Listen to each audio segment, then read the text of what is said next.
adalah bukan sidangnya, tetapi ini acara mediasi.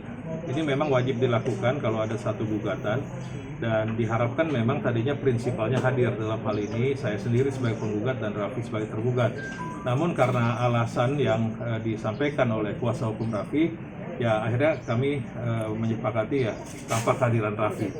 Dan tadi memang sidang atau mediasi ini prosesnya tertutup, saya tidak bisa mengungkapkan apa isi di dalam, tapi paling tidak dikasih waktu 2 minggu oleh mediator untuk membicarakan mediasi ini di luar pengadilan. Jadi ya kita lihat nanti bagaimana, apakah memang tercapai mediasi, ya kan? Karena saya pada intinya memang tuntutan saya adalah permintaan maaf di media, surat kabar maupun di televisi. Tetapi yang namanya mediasi tentu harus ada tarik ulur, ya kan? Tuntutan itu mungkin akan berkurang atau memang bertambah, itu tergantung di mediasi nanti, atau bentuknya bisa berubah. Tapi yang pasti ini karena menyangkut publik, tidak ada sangkut pautnya dengan saya pribadi atau materi dan sebagainya. Ini akan nantinya apapun proses mediasi itu, isinya apa, berhasil atau tidak akan diungkapkan di publik melalui tentunya putusan perdamaian nantinya.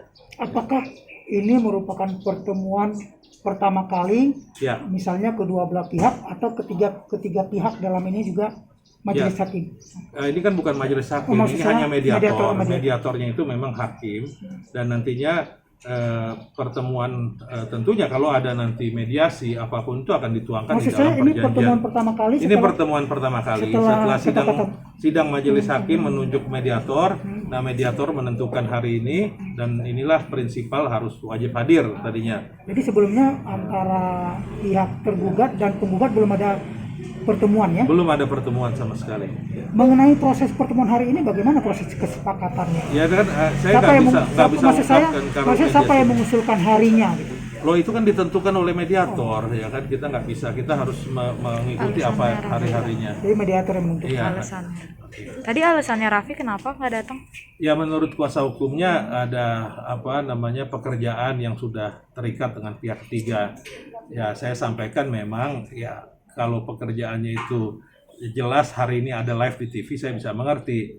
Tapi kan Raffi juga punya production house yang sebenarnya dia bisa mengatur waktunya. Namun apapun itu, ya saya terima Raffi diwakili oleh kuasa hukum, dan kita bicara ke depan bagaimana Raffi bisa akomodir, ya kan, gugatan saya ini. Itu yang tadi kita bicarakan. Berarti besok-besok tidak ada juga keharusan pasti Raffi harus datang, ya? Ya, kalau dari peraturan Mahkamah Agung dia harus datang. Jadi kalau misalnya pertemuan 2 minggu lagi dia bisa hadir, ya sangat baik. Kalau tidak hadir? Ya tidak hadir ya nggak apa-apa, itu karena ada alasan tersendiri, bisa diwakili oleh kuasa hukum. Bang, tapi kan tadi Abang bilang bahwa ada permintaan maaf di media sosial.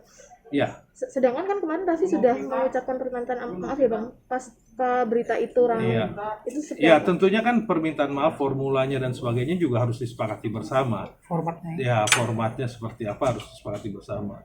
Karena itu media sosial dia nggak semuanya yang bisa menjangkau itu, atau tidak semua melihat itu. Dan gugatan ini maksudnya supaya permintaan maaf itu lebih serius, karena menurut kami apa yang dilakukan itu sudah sangat serius sekali, mencederai apa yang memang menjadi kewajiban dia, seharusnya menjadi kewajiban dia, memberikan suatu pesan positif tentang vaksinasi dan juga protokol kesehatan. Jadi permohonan maaf yang Bapak harapkan merupakan sekaligus pengakuan kepada kesalahan, bukan kepada kepantasan sosial aja. Ya, kalau di dalam gugatan kan saya menganggap apa yang dilakukan itu sudah melanggar kepatutan, ya kan. Jadi akibat pelanggaran kepatutan itulah makanya dia harus mohon maaf. Itu yang saya maksudkan gitu. Namun di luar gugatan, di mediasi ini formulanya beda, nanti akan ada tersendiri lagi dan nggak bisa saya ungkapkan. Tapi nanti apapun hasilnya akan diungkapkan, karena ini kan menyangkut publik. Terima kasih sudah menonton video ini. Jangan lupa subscribe dan aktifkan lonceng notifikasi supaya kamu nggak ketinggalan video terbaru dari Grid.